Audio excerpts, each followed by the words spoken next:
Thanks so much. So now we know the inside story, and that this is or was the story that the police knew from day one.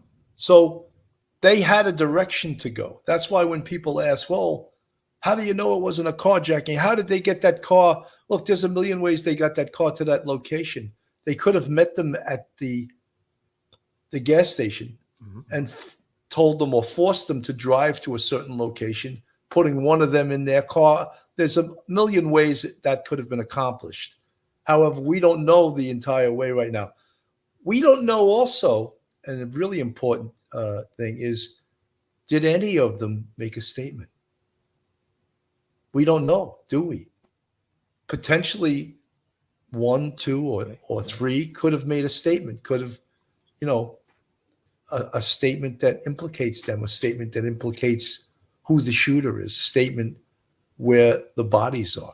We don't know any of that yet because the police are being still very close to the vest, keeping all the information that they know from everyone else.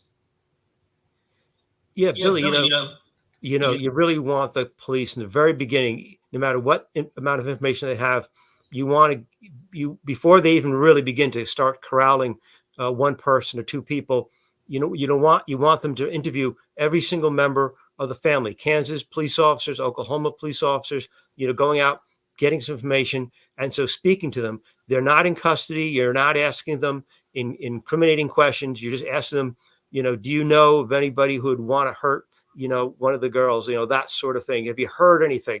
So, and one of the good things about that is an investigator could actually have a very frank conversation with some of these four people here, and actually kind of pin them down to where they were, what they were doing, who they were with, before they even are suspects. And therefore, once you get them pinned down there, and you can start to figure out, okay, where were they? What were they doing? That sort of thing. And as you're getting more information on top of that, then you develop, your short list of suspects.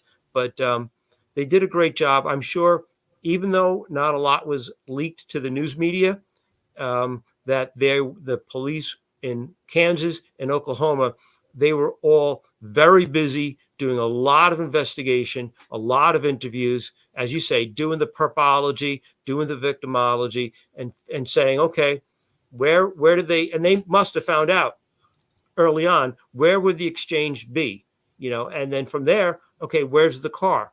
Okay, that makes sense. So probably what happened is, as we now know, what we believe happened is that they went to that gas station, met, and then they were forced over to the other location, and maybe that's where some sort of shooting, some sort of execution may have taken place. But the police were very, very professional, and they did a great job. And although it's frustrating for people not to get information, they did it right because they had to do it, because the short list of people was very local people, and they didn't want anybody to run. They didn't want anybody to just disappear in the middle of the woods somewhere or the forest somewhere. They wanted people to stay right where they were, do what they normally do, think that they're not being suspected, and think that maybe that first couple of questions they got from an investigator about, hey, did you know your daughter-in-law is missing? That sort of kind of stuff.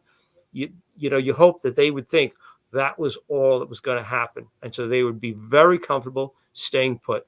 Absolutely. Phoebe, at Police Off the Cuff, eyewitness that saw two vehicles and a flatbed with the car at the location.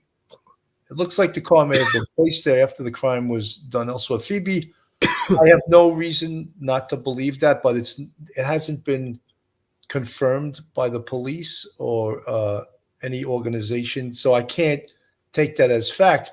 One of the things that, if that's true, these big trucks may have left huge tire imprints on those roads. Part of those roads look like they're dirt. So there could potentially be evidence of that.